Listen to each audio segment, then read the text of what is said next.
लोगों की होगी। मेरा एक स्टूडेंट है, सिविल सर्वेंट है, सीनियर लेवल पे है, करीब 40 साल का है।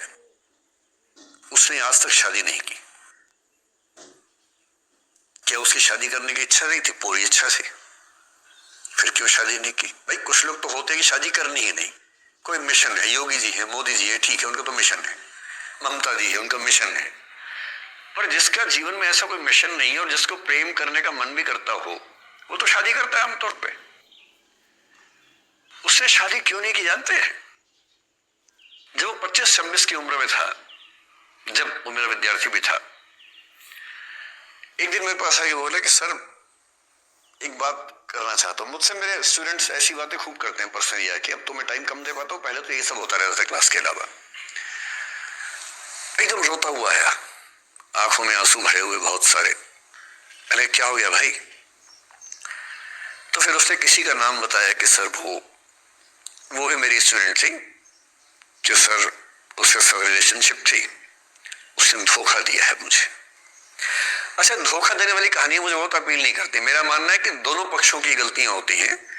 आप केवल अपने पर्सपेक्टिव से सोच सोच के धोखा करते रहते हैं, ऐसा थोड़ा ना होता है भाई।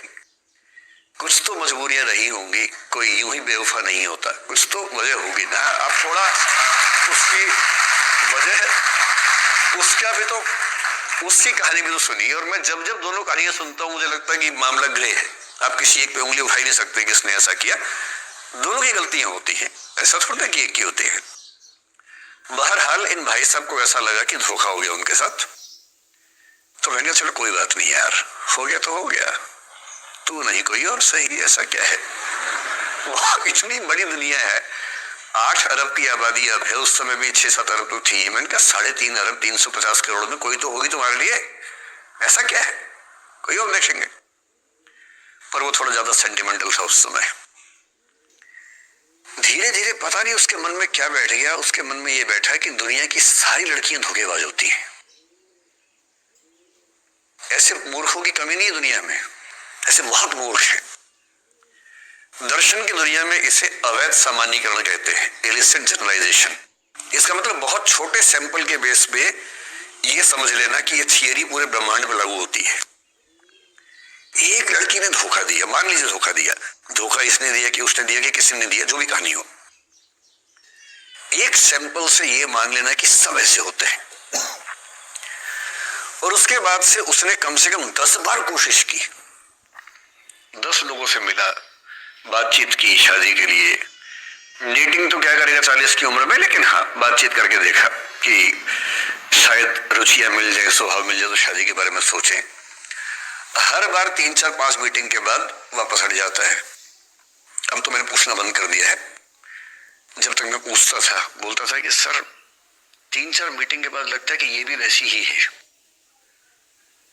मैंने कहा भूल जाओ भाई, उससे भूल जाओ, बात खत्म हो गई। उसके बच्चे घूम रहे हैं आजकल स्कूल में, अब तुम कम से कम शादी तो कर लो। वो भाई साहब आज तक अकेले हैं, और अब तो बाजार में मूल्य भी कम हो गया उनका, अब विकल्प भी ज्यादा नहीं मिलते हैं। अब जो विकल्प मिल रहे हैं वहां उसकी रुचि और कम हो गई है। तो पूरी संभावना है कि वो जीवन अकेले ही गुजरेगा उसका। एक अंतिम एग्जाम्पल देके फिर मैं निष्कर्ष की तरफ बढ़ूंगा। मैं एक आईएएस ऑफिसर को जानता हूं, 2 आईपीएस को जानता हूं, बहुत योग्य लोग, देश के सबसे अच्छे संस्थाओं से पढ़े हुए लोग, प्रॉपर आईएएस प्रॉपर आईपीएस में नौकरी करने वाले लोग, और इन तीनों ने अपना जीवन समाप्त कर लिया नौकरी में रहते हुए। क्यों? क्योंकि नौकरी और घरेलू जो दुविधाएं थी उनको झेल नहीं पा रहे थे, ना झेल पा रहे थे, ना भूल पा रहे थे, लेट गो नहीं कर पाए, तो गिव अप कर दिया। और इसलिए मुझे अक्सर लगता है कि जितनी चीजें हम सिखाते हैं बच्चों को, हिस्ट्री, इकोनॉमिक्स, लिटरेचर, वो सब ठीक है, उनका भी महत्व है।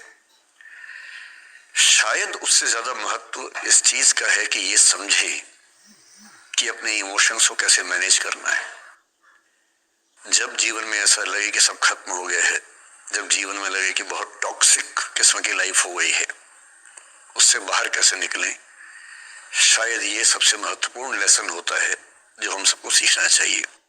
मैंने कहीं से सीखा नहीं है, ना मैंने ऐसी किताबें पढ़ी है, हालांकि मैंने 2 किताबें मंगवाई हैं पिछले हफ्ते, पढ़ी नहीं है अभी तक, तो मैं किताबों के बेस पे नहीं जानता कैसे सीखते हैं, लेकिन जिंदगी से तुम सीख सकते हैं। इन कहानियों का सबका एक ही सार है, वजह अलग अलग है। एक व्यक्ति ने इसलिए अपना जीवन समाप्त किया कि वो रिश्ता उसके हाथ से छूट रहा था।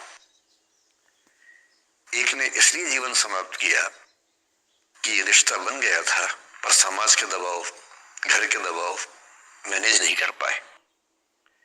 एक ने जिंदगी भर शादी नहीं की सिर्फ इसलिए कि वो पुरानी यादों को भूल नहीं पाया। अरे एक बार गलती हो गई तो हो गई, आगे तो संभावना जीवन में है भाई, क्यों इतना हावी रखना उसी दिमाग के ऊपर। कुछ लोग देश की सबसे अच्छी नौकरी में होकर हर पैमाने पर सफलता की हर कसौटी पे खरा उतरने के बाद जीवन नहीं बचा पाए, क्योंकि दूसरों की नजर में आप बहुत सफल हो जाए, अपनी नजर में शून्य हो, तो फिर जीवन कैसे बने, जीवन कैसे बचे। इन सारी कहानियों का मूल भाव एक ही है, अगर आप खुद को हैंडल नहीं कर सकते तो दुनिया को क्या हैंडल करेंगे। दुनिया को हैंडल करने से पहले खुद को हैंडल करना सीखना पड़ता है, और उसका सबसे आसान जो रामबाण उपाय है उसको बोलते हैं द आर्ट ऑफ लेटिंग गो, जाने दो। वो अफसाना जिसे अंजाम तक लाना न हो मुमकिन, उसे एक खूबसूरत मोड़ देकर छोड़ना अच्छा। साहिर ने लिखा,